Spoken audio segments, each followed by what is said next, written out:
Welcome to episode 2 of Mama Tales. I am so thankful for all of you who've taken your time to be here. I have also received some amazing feedback from the first episode. It was a little bit nerve-wracking putting it out there, so thank you all. I really appreciate it. I've been trying to get this podcast listed on various directories, at least the ones that were shared with me on Instagram, but I'm having a little bit of a challenge, especially with Apple Podcasts. So it's already not that straightforward putting your podcast on there, and I chose the the least perfect time to do this. I mean, I had no idea. So these guys are doing a huge overhaul on their end. There's so many bugs and things to fix. I've been in contact with the support team. They have acknowledged these issues, so I'll just have to keep trying to get this up, because the thing is, once it's up on Apple Podcasts, it's much easier for it to be available on the other platforms.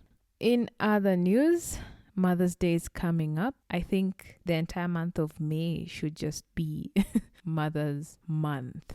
And for me especially, it's really great because it comes right around the time I gave birth to my baby. So she'll be turning 1 on the 16th of this month. And I can't even.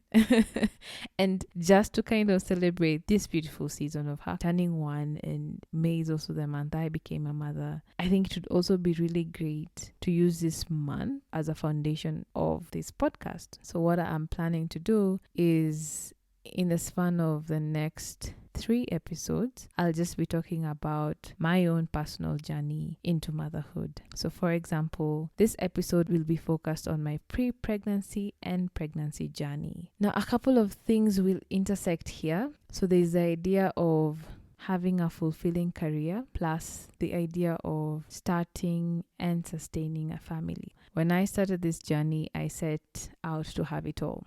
I know having it all is like this mythical thing that women are made to believe that, or even unfortunately find out when they're trying to do it, that it can be impossible, or it is impossible. So I think from this story, you will kind of learn about my struggle to try and achieve this, as I also tried to understand this new change that's happening to me. I really enjoy telling this story. I mean, to anyone who would listen. So this is the perfect platform for me. But I'm not sure if I've ever talked about it in this detail. So I think it will create a beautiful picture.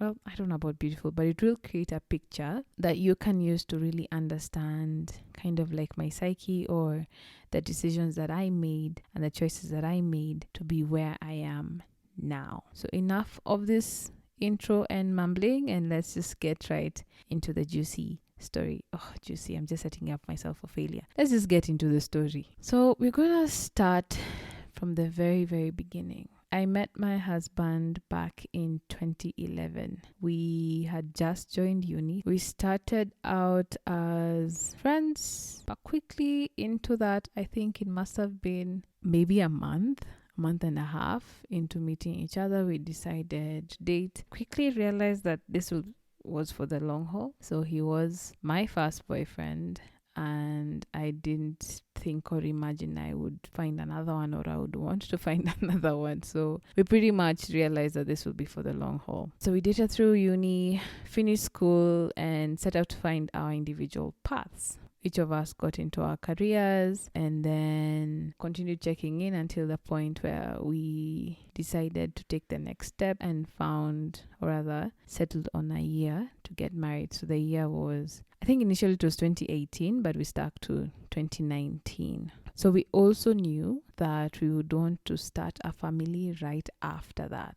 So let's take a breather on that front and just come back to me and my situation at that point. After graduating uni, I tried my hand in a couple of things. I won't get into that right now, but what's most important is that I joined a company and eventually started doing communications and marketing there. Over some time, I think by 2018, towards the last parts of 2018, I kind of fell out of love with that career, or rather with that career choice. I think that's the right term to use. And it also didn't help that the culture in the office at that time also started feeling a little bit toxic, and it didn't help my overall feeling of joy with what I did. So my husband calls it mindful, but I don't know if that's the right term. But I'm a person who doesn't excel or want to stay in a situation that I'm either not happy, not content, or feeling useful. So that's kind of the space I was in, and it was quite frustrating because I thought that's what I wanted, because comms and marketing was not anything that I studied in school, so it was all self-taught. So I thought I was following my passion, but something just wasn't working. I had to rethink my journey, my career path, and figure out if this was the right thing for me or not. Especially now, like, it became so crucial because it was no longer just my life, but my partner's life as well, and our future kids. Like, whatever choice I made at that exact moment was going to impact all these guys, all these people. I felt that pressure, especially when we decided on the year to get married. I was just like, I don't know, maybe, because I understood the repercussions of that. So I was just like, I think I really need to figure out what I'd possibly do, because I had my own ideas of especially the kind of family I wanted and my role in that space. I knew that I wanted to be hands-on, fully hands-on. And in this modern day and age, it's really hard for a woman to do that, especially if you need to advance in your own career, create some income, especially in a household, having that quote unquote luxury of staying. Well, it's really not a luxury, it's a lot of work, but just being able to be there 24/7 for your family can get a little bit straining. And I knew that's not what I wanted. So I had to come up with something and something real quick so that I can create a life or a system that will allow me to have the life I want. That is, be there full time for my people. So that's when the initial idea for Ohiki came in. So for those who don't know, I started Ohiki. So Ohiki means wedding in my mother tongue. The driving force of this was that I would learn and document as much as I could during my wedding planning process, and then create this thing, which is Ohiki,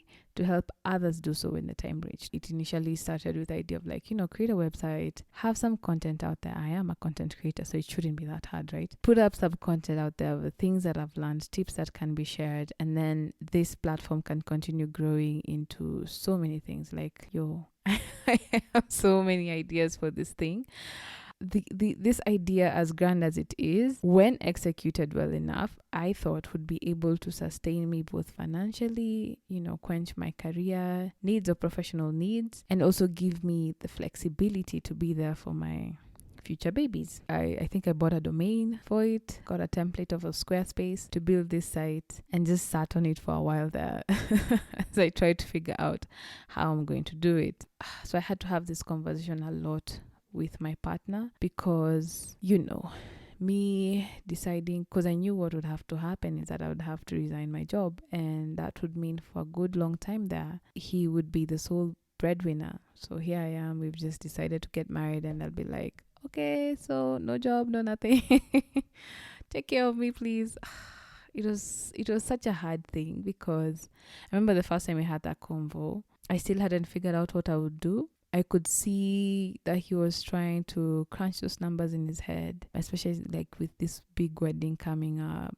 And I knew that was a tough sell, so I kind of just put it back in my head until I would find a time to bring it up again. But to my surprise, he's the one who brought it up a couple of months later, because he noticed that I was severely unhappy at my job, and it would just seep into everything. So he came up to me and was like, did you think of something? I'm like, yes, I think I have a fledgling of an idea. Told him about Ohiki. He 100% supported me. It's just like, I don't know if it will work or if it will not, but I see how important it is for you to figure this out and to create something, and the kind of quote unquote sacrifice that you'll be making. Actually, it is a sacrifice that you'll be making for the well-being of the family overall. So I mean, if it means us tightening our belts, that's what we will do. So that gave me a little bit of encouragement and confidence to hand in my resignation letter with very little still ironed out. I sat down with my bosses, with my peers, and set my resignation date for August 2019. And that would be also the month I would be getting married. So after my wedding,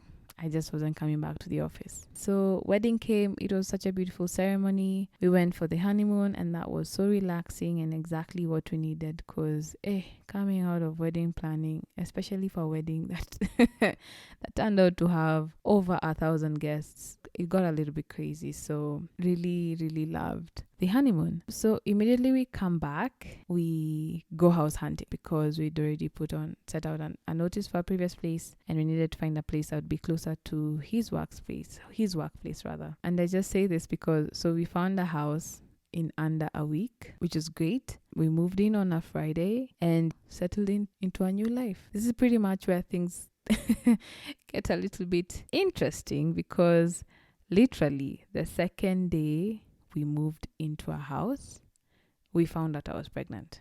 Let me tell you, there's nothing that tells you you're starting a new life than just got married, moved into a new house, moved in and out of new jobs, and now you're pregnant. All of this happened to me in a span of like a week. I just didn't know. So how we found out is I had been suffering from what I thought were like intense cramps. And in my mind, I think I woke up on Saturday morning and thought that my uterus is breaking apart. I must have aggravated it from all that heavy lifting and overworking myself as we, moving from like a 5th floor house to it was so intense. I was just like, I broke something. My body is in shambles and I'm going to pay for it. The other thing that pregnancy was the farthest thing from my mind, because my period wasn't late. It was actually supposed to come on that Saturday. I just thought something was horribly wrong. So what I did was, my husband was in his office in the house trying to catch up on some work. So I go there and I told him that I need to go to the hospital. And I could see the look of dread in his face, because we are very stubborn individuals who literally probably have to be dragged to the hospital. But here I am bringing myself,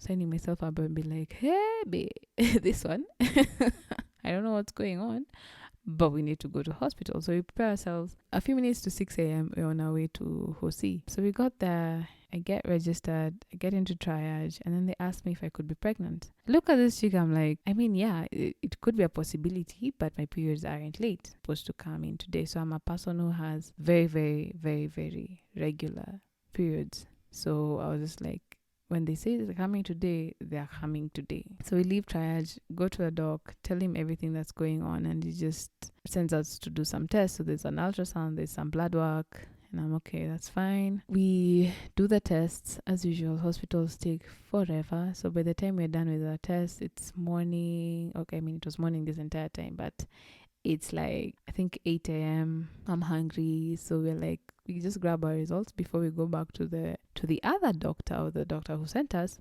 Let's just go catch up on some breakfast. So we walk on to Java to have some breakfast. Someone calls Murothi, so he leaves. I rather, curiosity. I beat curiosity, or curiosity beat me. And I open up my results. First of all, I start with the thing that I think I'll be able to see, which is the ultrasound. So I'm looking at it. Definitely, I do not understand those images. It's just a blurry mess. But I start reading the summary, and they say they can see a cyst on I think it was my left ovary, and they termed it as a complex cyst, and with its medical name there was no mention of pregnancy or whatever. Oh, I panic, because that's the last thing I ever want to see. I don't want to see, first of all, a cyst, no, but complex? Like, what are you talking about? Like this? Like, what is a complex cyst? So I grab my phone and I Google this thing, and I don't know why I did that. WebMD is not your friend. So I Google this, and all sorts of things come up. Everything from like cancer, infertility. So my heart just immediately sinks. I look at my blood work, I understand nothing, everything looks normal, so I just put that aside. Marithi comes back to the table and he can see my face and he's like, did you open the results? I'm like, yeah. I give him the paper to read and he does, and he just immediately starts cussing. And he isn't one to do that, at least not just out of the blue like that. So I'm trying to calm him down, and then I can just see, I'm sure probably, I don't know what he was thinking about at that moment, but I can see him just panicking a little bit. I don't even think we finished our breakfast at this point. So I'm just like, let's just go back to Hosi and hear our fate. All that time as we walk back, I'm just like, this is it. This is the end. It was so great to think about life.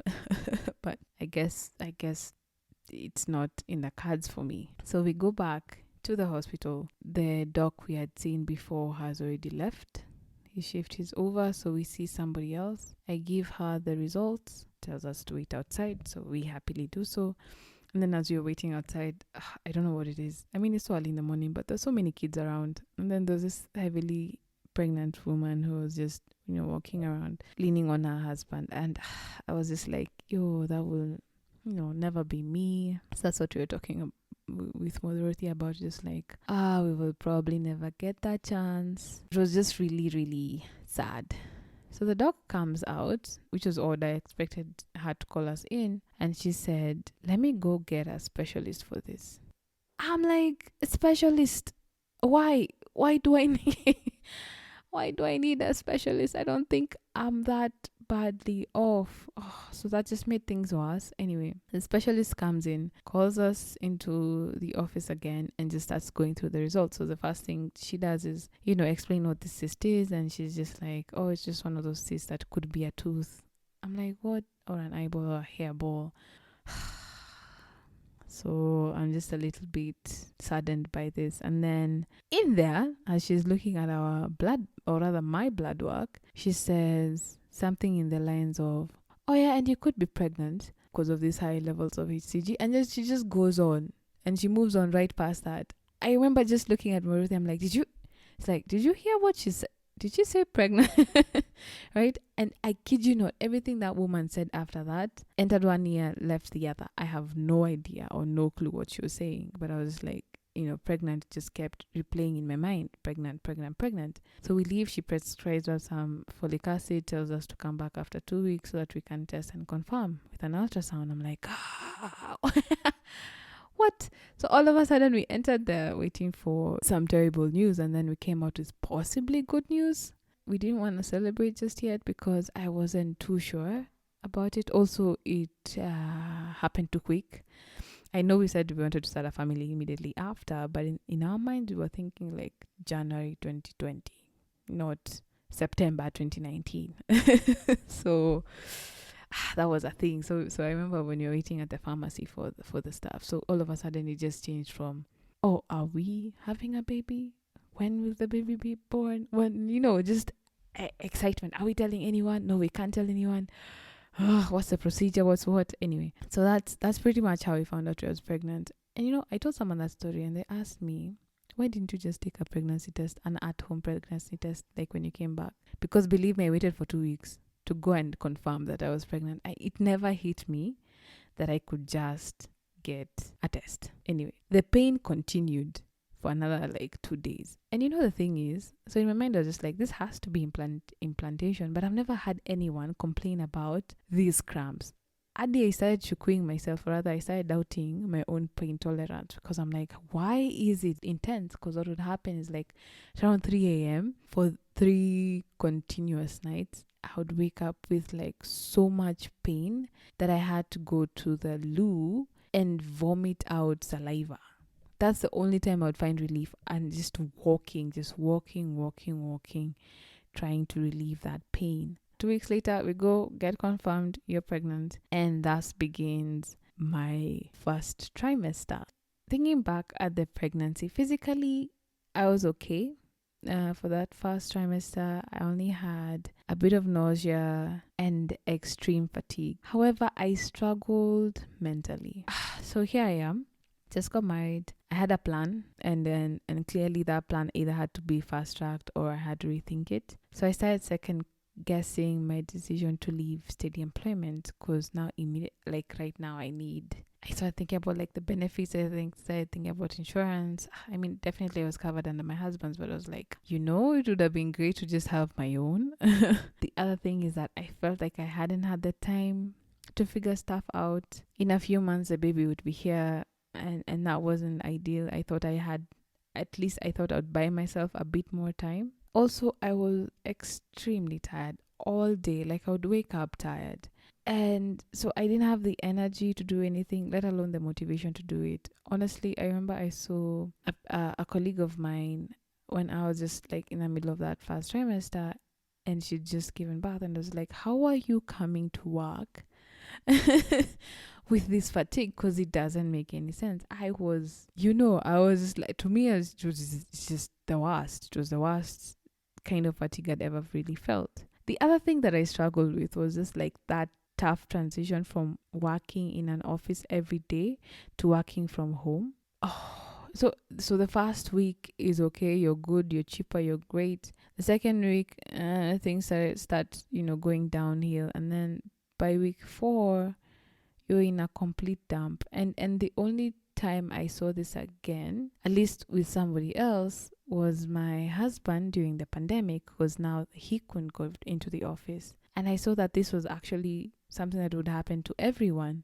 But at least during the pandemic, it was everyone going through it. For me, I was going through it alone, and I didn't have the words to explain why I was so down, or why everything felt so bad, because I felt like I was alone and I was full of anxiety from just staying in the house alone, talking to no one, in my mind even doing nothing. So I would just sit on one spot on the couch, and legit I'd just be there the entire day, let alone like the moments where I go to the washroom or go get some food. I would just stay in the same exact spot. So yeah, that first trimester was a little bit hard. It was probably the hardest point. Well, no, the fourth trimester was the hardest one. But those two in comparison might as well be the same thing. But luckily, time moves on, and I got in my second trimester. Things kind of mellowed out. I found the light again, which was great. I think the most powerful thing, or rather the turning point that I got, was at some point when I was just in my lowest of lows. I told my husband that we should take a trip. So I'd always wanted to go to Kitengela Hot Glass. We got in the car and drove out there. And the reason I wanted to go there was because I wanted to experience creating.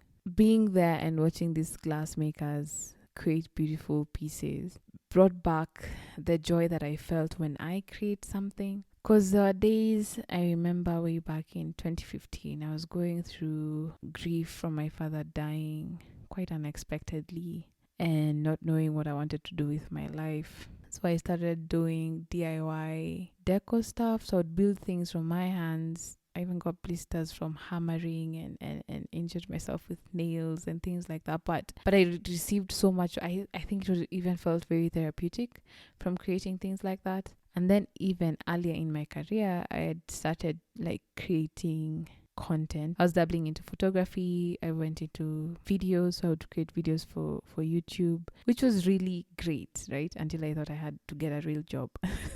Life. So I think going to Kitengela Hot Glass reminded me of that, and that I should find my way back to it. I just wasn't sure exactly how to do it then, but I put all my might back into Ohiki. Finally, my body was feeling fine. I was like, let's just get back into Ohiki. I launched it. It always felt like it was a little bit of a stretch for me. Like creating each piece of content felt like I was pushing myself a little bit more. It didn't come easy to me, which was odd. A lot of things kind of tend to feel a little bit more natural, but I hung on in there because I said this was something that I set out to do, and I'm just gonna give it my all. Although some self-doubt started sinking in, I lost confidence in myself and my ability to build anything because it just didn't feel right. So what I did, the other thing, so I thought that I needed to get a job. Because also I started feeling a little bit guilty, and that was just on me. So I felt like it wasn't fair to leave my husband as the sole breadwinner. I mean, he wasn't complaining about it, but I just felt like I had to do something. So I started looking for a remote job. That way I convinced myself I'd still be working and I'll still be there for the little ones. It was hard at first to get a job, and I got an interview for one role. Everything went well. The company was based out of South Africa, but it was fully remote, so it felt like it would work really well for me. But I could see that the fact that I was going to be delivering a baby in a few months would bring an issue. And in as much as the role was fully remote, they would need, when you just onboarded, for you to go to SA for a few weeks. So you see, that would have been a little bit tricky because my baby, by that time, if I was to be accepted, would be around maybe 2 months, 3 months. I was trying to convince them, and most importantly, myself, that everything will just work out. We'll have help in the house. I'm sure I can travel for like a week or two without the baby. But the sad thing is, with all that self-doubt, I was very ready. I was afraid, and therefore I was willing to let go of the idea that I was trying to work towards and kind of like conform to what I think I needed, which wasn't smart. And it's great. So what happened is that I didn't get the job. It was great because I also wasn't sad about it. I think that's when I must have been like when I was like six months. So I decided to just focus on me and the baby coming. That's when I like dove right into everything around this baby. So the kind of parenting style we were going to do, everything around preparing for birth, trying to figure out what I can possibly do for my baby that first year of her life. Like, I was going to be prepared. I was armed and ready with all these resources, and I really took time to internalize them. So I knew that I was not also going to figure everything out, as at least professionally, and I just learned to be okay with it. I was like, you know what, everything has its time. My time right now is to bring this human into this earth, and that's all I'll focus on. Like, at least I have the privilege to do so without having to chase anything else. So let me just take that time and enjoy this process. So that's what I did. I took up yoga. I started doing it a little bit in the second trimester, so I continued on with it at least almost daily, and doing walks to just keep my mind and body in check. At 33 weeks, we started going for birth class. So I became obsessed with trying to know everything that I had to know to prepare for labor. I was very, very terrified of labor, to be quite honest, and I was very, very jealous of my friends, especially one friend who had just given birth before me. So I was just like, is that way I can just keep that? But let me tell you, when I found out I was pregnant, I had no idea, like none whatsoever, that I would be giving birth during a pandemic. That reality hit me like a wrecking ball. Yeah, it hit me like a wrecking ball. It was so intense, at least that fear of the pandemic, that even the fear that I had of labor was insignificant. Because all of a sudden, my thought process went to, how do I protect my newborn baby from this thing? Right? So I felt very, very, very guilty for bringing her into a sick world. Like, couldn't I have just waited a year, or couldn't she have come a year earlier? I don't know. I don't know what the perfect scenario was in my head, but I felt very, very guilty for bringing her into this fear-driven pandemic world. Now there was this lockdown. I remember the curfew was starting because it was just when the first lockdown came in. So there's a 7 p.m. curfew, and I'm just like, what happens when I go into labor at night? And I'm a stickler for rules. Like, me. I don't know if it's goody two shoes, but I just don't like being on the wrong side of rules. It made me a little bit anxious. So much so that we actually walked up to our nearest police station and asked what would happen if I went into labor. And this policewoman just looked at me. She's like, no one will stop you, sis. You can just go right ahead into hospital. I remember when the first case was kind of announced. So I was in Carrefour. So I'd just gone to do our weekly shopping. So I tended to do those during the weekday at a time where I thought it wouldn't be too crazy. So I was just there doing my normal shopping, and then I enter the super. I'm like, there are so many people here today. But okay, it's fine. Let me just do it quickly. Maybe this time I can use the priority line, because I never really used it. So it's like, this time I'll probably use it and figure out how it works. So I remember grabbing my things, but everyone is just like filling their trolleys up. So I call Marosa to just tell him how crazy things are. And he's like, yeah, that's because like an hour ago they confirmed the first case of COVID. So I had to like do this. I mean, I was already tired. So I was just like, do I stay in longer to stockpile? We're just two people. It will be fine. Whatever it is that I'd planned to buy, let me just buy and get out of here before this place just gets intense. So I go up. The lines have already gotten crazy. People even have like 2-3 trolleys. So I just go out to the priority line, but I didn't know how to use it. I didn't know that I should just walk up to the very front. So I just stand behind. I think there were just maybe 2 people in front of me. I'm like, that's not bad. Open up a Lucozade because I used to have Lucozade around me all the time because I was prone to fainting. I actually did one time, and it wasn't pretty. So just have my Lucozade, put on some music, and just start walking around because I also could not stand in one spot. I think this time I know I was quite heavily pregnant. So I didn't have that energy to just sit in one position. So I walk around, and some ladies come behind me and I can hear them talking about like, I don't need to be on that. I mean, I don't need to be standing there. If you should go to the front. But then I'm like, I remember telling them, hey yo, today people seem like they have so many emotions. I don't want to, someone to put it, to take it out on me, right? So I'm very, very comfortable still, just waiting for my turn. But the attendants come, they see me, and they pull me out of the line and move me to the front. I remember this dude, he had like, I want to say like 20 packets of dengue. I don't know if that guy has ever finished those dengus. So he just looks at me because he was the next one in line. And he's just like, Madam, where do Japanga line? And I could feel like my heart drop. I'm like, sir, I've been behind there. I think what I told him was just like, no, if you looked very well, I was back there. And then the cashier is just like, yeah, but this line is theirs anyway.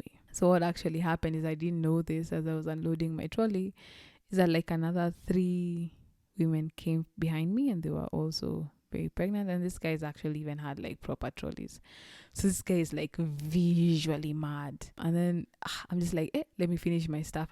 So he starts denying. I was like, oh, you guys should, distribute these pregnant women across all the other lines.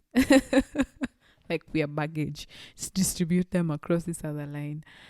And they just had to be reminded, but sir, you're the one who chose this line, so you'll have to go with the rules here. And in my mind, I was just like, sir, if this was your wife, is this what you'd be saying, or your daughter? So I mean, definitely some empathy is needed. But yeah, so that was the first and last time I ever used that priority line.